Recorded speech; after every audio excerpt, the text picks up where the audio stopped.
O Evangelho como me foi revelado por Maria Valtorta. Capítulo 259. Lição sobre a Igreja e os Sacramentos. A Tiago de Alfeu, que realiza um milagre. Valtorta descreve a visão do dia 21 de agosto de 1945. Jesus deixa o planalto do Carmelo e desce pelos caminhos cobertos de orvalho, através dos bosques que vão se enchendo cada vez mais de trinados e de vozes, sob o sol da manhã que já vem dourando a encosta oriental do monte, quando a leve neblina, produzida pelo calor, vai se evaporando sob o sol. Toda a planície de Esdrelon aparece, da beleza dos seus pomares e vinhedos, plantados perto das casas. Parece um tapete, quase totalmente verde, com uns poucos oásis amarelos, disseminados pelo meio de um redemoinho de cor vermelha, que são os campos, onde acabou de ser ceifado o trigo.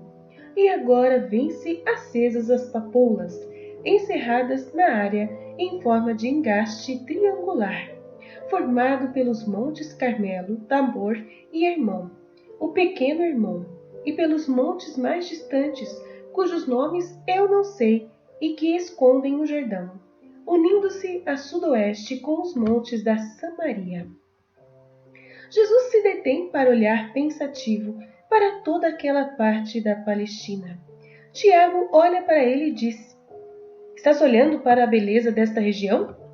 Sim, também para ela.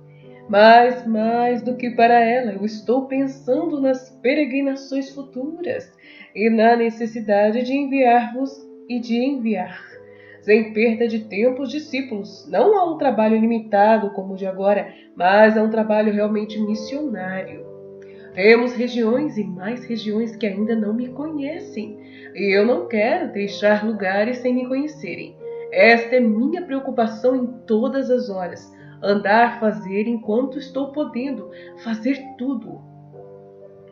De vez em quando sucedem coisas que te fazem ir mais devagar, né, mestre? Mais do que me fazerem devagar, me levam a fazer alterações até no itinerário a ser seguido, pois nunca são inúteis as viagens que fazemos. E enquanto isso há tantas coisas para fazer, e também porque depois de ter estado ausente de algum lugar, quando a ele eu volto, encontro muitos corações que voltaram ao ponto em que estavam antes, e devo começar tudo de novo. Nossa, sim, é cansativa e desagradável essa apatia dos espíritos, né? Esta volubilidade e esta preferência pelo mal que o homem tem. Sim, é cansativa demais, mas não digas desagradável. O trabalho de Deus nunca é desagradável. As pobres almas devem causar-nos sim piedade, não desagrado.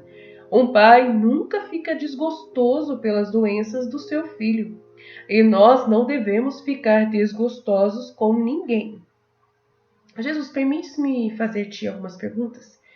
Eu até mesmo nesta noite não dormi, mas fiquei pensando muito enquanto fiquei te olhando dormir.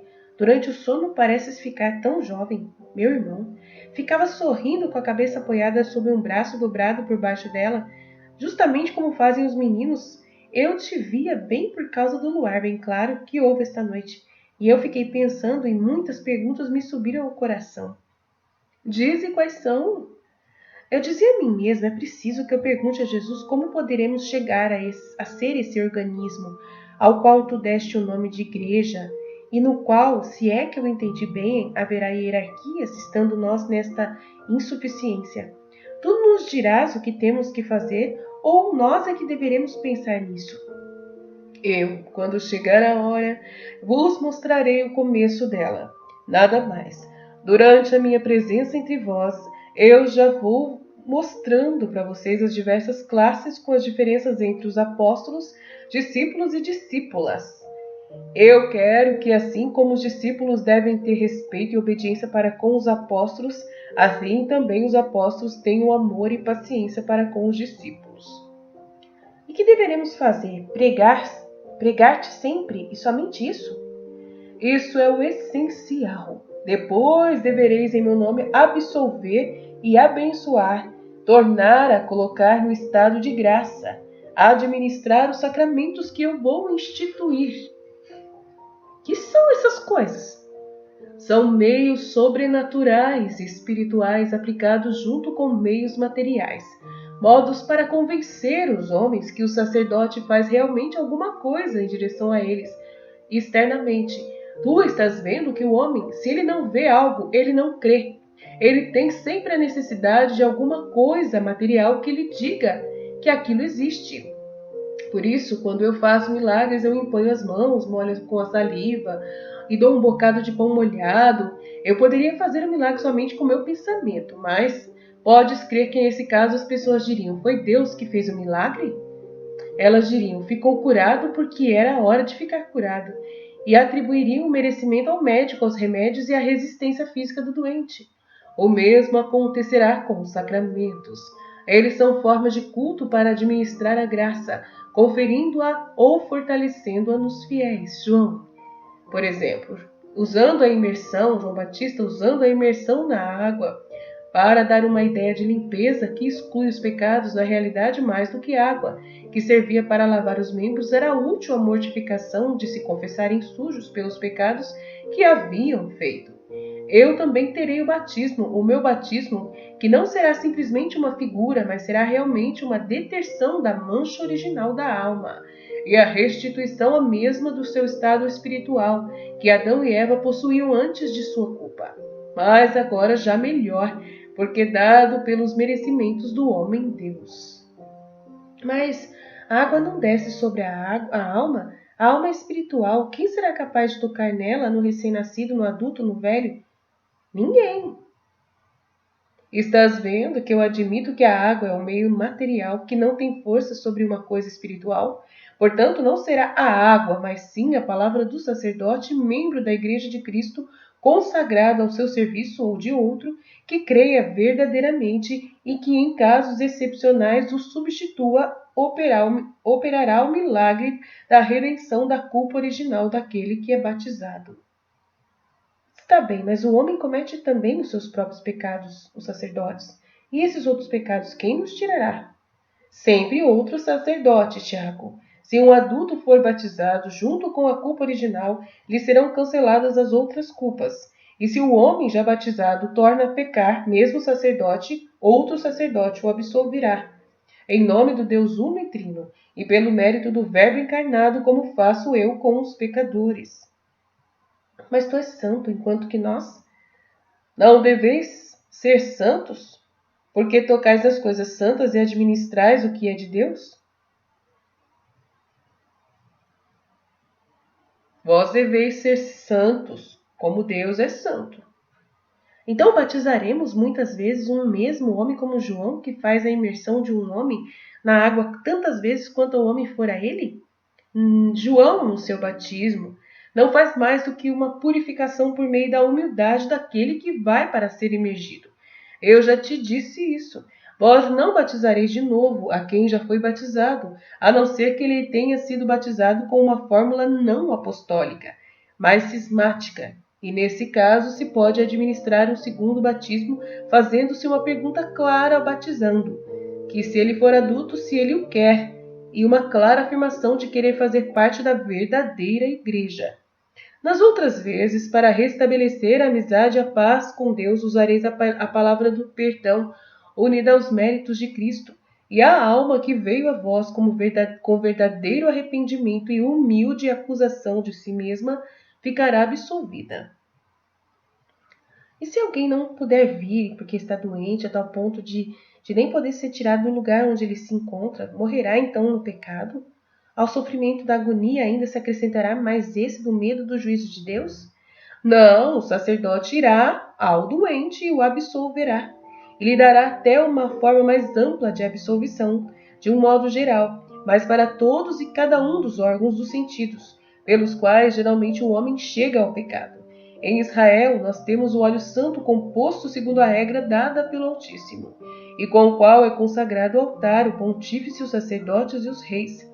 O homem é realmente um altar, e rei ele se torna por sua eleição para o trono do céu. Pode, portanto, ser consagrado com o óleo da unção. O óleo santo será, junto com o altar, parte do culto de Israel incluído na minha igreja, embora nos outros usos, porque nem tudo em Israel é mau e deve ser repelido. Talvez antes muitas recordações da antiga estirpe estarão na minha igreja real, e uma será esse óleo santo usado também na igreja para consagrar o altar, os pontífices e as hierarquias eclesiásticas todas, para consagrar os reis e os fiéis quando se tornarem os príncipes herdeiros do reino, ou então quando tiverem necessidade de maiores auxílios para poderem comparecer diante de Deus com seus membros e sentidos limpos da culpa. A graça do Senhor socorrerá a alma e também o corpo. Se a Deus lhe apraz para o bem do doente, o corpo muitas vezes não reage contra as doenças, também por causa dos remorsos que lhe perturbam a paz no coração e pela obra de Satanás, que por aquela morte espera ganhar uma alma para o seu reino de trevas e levá-la ao desespero os sobreviventes. O doente passa da angústia satânica e da perturbação interior à paz através do sacramento, mediante a certeza do perdão de Deus, que lhe obtém também o afastamento de Satanás. E visto que o dom da graça tinha por companheiro em nossos primeiros pais o dom da imunidade às doenças e de toda espécie de dor, o doente restituído à graça, grande como de um recém-nascido batizado com o meu batismo, pode obter a vitória sobre a doença. Nisto ajudado também pelas orações dos irmãos na fé, nos quais existe a obrigação da piedade para com o enfermo. Piedade não só corporal, mas, sobretudo, espiritual, tendendo a obter a salvação física e espiritual do irmão. A oração é já uma espécie de milagre, Tiago. A oração de um justo, como viste em Elias, muito pode fazer. Eu te compreendo pouco, mas o pouco que eu compreendo já me enche de reverência pelo caráter sacerdotal dos teus sacerdotes. Se bem compreendo, teremos contigo muitos pontos em comum, a pregação, a absolvição, o milagre, 3 sacramentos, portanto. Não, Tiago, pregação e milagre não são sacramentos, mas os sacramentos serão mais, serão 7, como o sagrado candelabro do templo e os dons do Espírito e do amor. E em verdade, os sacramentos são dons e são chamas, dados para que o homem arda diante do Senhor pelos séculos dos séculos. Haverá também o sacramento para as núpcias, o casamento matrimonial, a união do homem com a mulher. Isso é o que foi acenado no símbolo das núpcias santas de Sara de Raquel, libertada do demônio. Ele, aos esposos, dará todos os auxílios para uma santa convivência. O sacramento dará todos os auxílios para uma santa convivência, segundo as leis e os desejos de Deus. Também o esposo e a esposa se tornam ministros de um rito, o da procriação. Também o marido e a mulher se tornam sacerdotes de uma pequenina igreja, família. Devem, por isso, ser consagrados para procriar com a bênção de Deus e para criar uma descendência na qual se bendiga o nome santíssimo de Deus. Oh, meu Deus, que lindo, meu Pai do céu. E a nós, os sacerdotes, quem os consagrará? Eu, antes de deixar-vos. Vós, depois, consagrareis os sucessores e todos quantos associardes para propagarem a fé cristã. Tu nos ensinarás, não é mesmo? Eu e aquele que eu vos mandarei. E essa sua vinda será um sacramento voluntário da parte de Deus Altíssimo, Santíssimo, em sua primeira epifania, e depois dado por aqueles que tiverem recebido a plenitude do sacerdócio. Será força e inteligência, será afirmação na fé, será piedade santa e santo temor. Será uma ajuda de conselho e de sabedoria sobrenatural e a posse de uma justiça que, por sua natureza e poder, tornará adulto a criança que a recebe. Mas tu não podes, por enquanto, compreender isto. Ele mesmo é que te fará compreender. Ele, o divino Paráclito, o amor eterno, quando tiverdes chegado ao momento de recebê-lo em vós. E assim não podeis, por enquanto, compreender um outro sacramento. É quase incompreensível para os anjos de tão sublime. E, no entanto, vós, simples homens, o compreendereis em virtude da fé e do amor. Em verdade, eu te digo que quem o amar e nutrir com ele o seu espírito, poderá pisar o demônio sem ser danificado. Porque então eu estarei com ele. Procura lembrar-te destas coisas, meu irmão.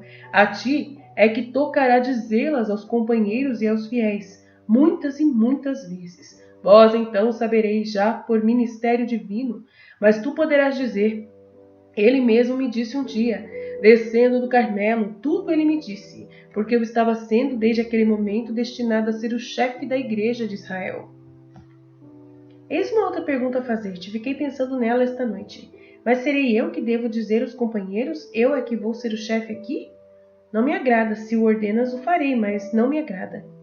Não tenhas medo, o Espírito Paráclito descerá sobre todos, e vos dará pensamentos santos para a glória de Deus em sua igreja. E não haverá mais discussões tão desagradáveis que há agora. Também Judas de Simão não será mais causador de aborrecimentos? Eu acho que foi o Tiago que falou isso. Não haverá mais discussões tão desagradáveis que há agora? Também Judas de Simão não será mais causador de aborrecimentos? Aí ele fala, Jesus que responde: não será mais, fica tranquilo. E aí falando antes, né? Não tenhas medo, o Espírito Paráclito descerá sobre todos e vos dará pensamentos santos para a glória de Deus em sua igreja. E aí a pergunta vem, e não haverá mais aquelas discussões tão desagradáveis que há agora? Também Judas de Simão, né? Judas Iscariotes, não será mais causador de aborrecimentos? Não será mais, fica tranquilo, mas divergências ainda haverá. E por isso é que eu te disse, vela, vigia muito, sem te cansares nunca, fazendo o teu dever com firmeza. Ainda uma pergunta, meu senhor. Em tempo de perseguição, como devo me comportar? Parece, pelo que tu dizes, que eu terei de ficar sozinho dentre os 12. Os outros, portanto, ir-se-ão embora para escaparem da perseguição e eu. Tu continuarás no teu posto, porque se é necessário que não sejas exterminados enquanto não estiver bem consolidada a igreja. Isso justifica a dispersão de muitos discípulos e de quase todos os apóstolos, mas nada justificaria a tua deserção e o abandono por parte de ti da igreja de Jerusalém. Ao contrário, quanto mais ela estiver em perigo, mais deverás zelar por ela, como se fosse a tua filha mais querida e prestes a morrer. O teu exemplo fortalecerá o espírito dos fiéis, terão necessidade para superarem a prova. Quanto mais fracos o veres, mais deverás confortá-los com compaixão e sabedoria. Se tu fores forte, não sejas sem piedade para com os fracos, mas sustenha-os pensando, eu recebi tudo de Deus para chegar a esta minha força, humildemente devo dizê-lo e caridosamente devo agir pelos menos abençoados com os dons de Deus. E dar a tua força, junto com a palavra e com o socorro, com a calma e com o exemplo. Nossa, que bom ensinamento para mim também. E se entre os fiéis houvessem malvados, causa de escândalos e servindo de perigo para os outros, que deveria fazer? Prudência, ao aceitá-los, porque é melhor serem poucos e bons do que muitos e não bons. Tu conheces o velho apólogo das maçãs sãs e das maçãs doentes. Faça que não se repita na tua igreja, mas se tu também encontrares teus traidores, procura adverti-los de todos os modos, reservando os modos severos só como meios extremos.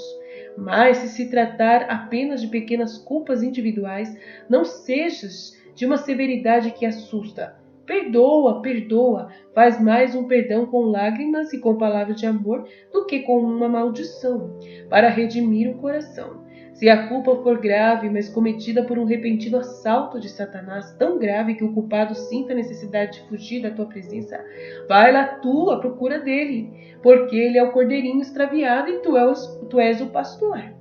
Não tenhas medo de te rebaixares a ti mesmo, descendo por estradas lamacentas, procurando por brejos e precipícios o cordeirinho escondido e assustado.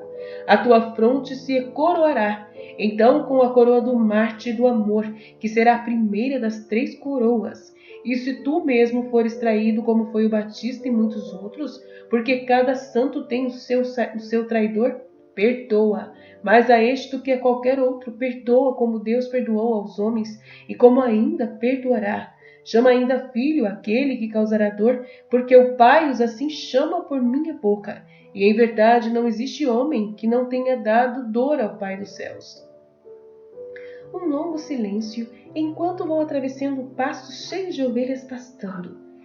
Enfim, Jesus pergunta: Não tens outras perguntas a fazer-me? Não, Jesus, e esta manhã compreendi melhor a tua tremenda missão. Porque hoje estás menos perturbado do que ontem. Quando for a tua hora, estarás ainda mais em paz e compreenderás melhor ainda. Recordarei todas essas coisas, todas menos... Que, Tiago? Menos aquela que não me deixava olhar para ti sem chorar esta noite. Aquela que eu não sei se tu mesmo me disseste, deverei crê-la dita por ti? Ou terá sido um susto a mim passado pelo demônio, mas como é que podes estar assim tão calmo, se aquelas coisas te devessem mesmo acontecer? E tu ficarias calmo se eu te dissesse, aqui está aquele pastor que cansado, ainda está se arrastando por causa de uma junta contundida? Trata de curá-lo em nome de Deus? Não, meu senhor. Entendi essa parte. E tu ficarias calmo se eu te dissesse, aqui está aquele pastor que cansado, ainda está se arrastando por causa de uma junta contundida. Trata de curá-lo em nome de Deus? Não, meu Senhor, eu ficaria até como fora de mim se eu fosse tentado a usurpar o teu lugar. E se eu te ordenasse, eu faria por obediência e já não teria nenhuma perturbação, porque estaria sabendo que tu o queres e ficaria sem medo de não saber fazer. Porque certamente tu, ao mandar-me, me darias a força de fazer o que queres. Tu o dizes, e dizes bem. Vê, pois, como eu, prestando obediência ao Pai, estou sempre em paz. Está sempre em paz. Jesus está sempre em paz. Como ele disse no livro. Tiago chora, inclinando a cabeça. Queres mesmo esquecer de tudo? Como tu quiseres, Senhor. Há duas coisas a escolher. Ou te esqueces, ou te lembras. Se te esqueceres, isso te livrará da dor e do silêncio absoluto junto aos companheiros, mas te deixará despreparado. Se te lembrares, isso te preparará para a tua missão, porque nada há melhor do que recordar-se do que sofre em sua vida o Filho do Homem, para não se lamentar nunca e para tornar-se espiritualmente viril, vendo tudo sobre o Cristo na mais luminosa das luzes. Escolhe. Crer, recordar e amar, isto é o que eu quero. E morrer quanto antes, Senhor. E Tiago chora continuamente sem fazer barulho. Se não fossem suas lágrimas que vêm deslizando por sobre sua barba castanha, não se saberia que está chorando. Jesus o deixa assim finalmente. Tiago diz: E se no futuro tu fizeres novas alusões ao teu martírio, eu devo dizer que sei? Não, cala-te. José sabia calar-se em sua dor de esposo que se julgava traído e sobre o mistério da concepção virginal e da minha natureza. Imita-o. Aquele também era um grande segredo e, no entanto, ia sendo guardado, porque se não fosse guardado, ou por orgulho ou por leviandade, teria posto em perigo toda a redenção. Satanás é constante em vigiar e em agir. Lembra-te, o teu falar agora seria dano a muitos. Cala-te. Eu me calarei. O peso será dobrado. Jesus não responde. Ele deixa que Tiago, tendo a cabeça protegida por um pano de linho, chore à vontade. Encontram-se com um homem que vai levando um infeliz menininho amarrado às suas costas. É teu filho? Pergunta Jesus. Sim, nasceu assim, matando a mãe dele. Agora, tendo morrido minha mãe também, quando vou para o serviço, levo-o aqui atrás para vigiá-lo. Eu sou lenhador, deixo-o sobre a grama por cima do manto, e enquanto vou serrando as árvores, ele se diverte com as flores, meu pobre filho.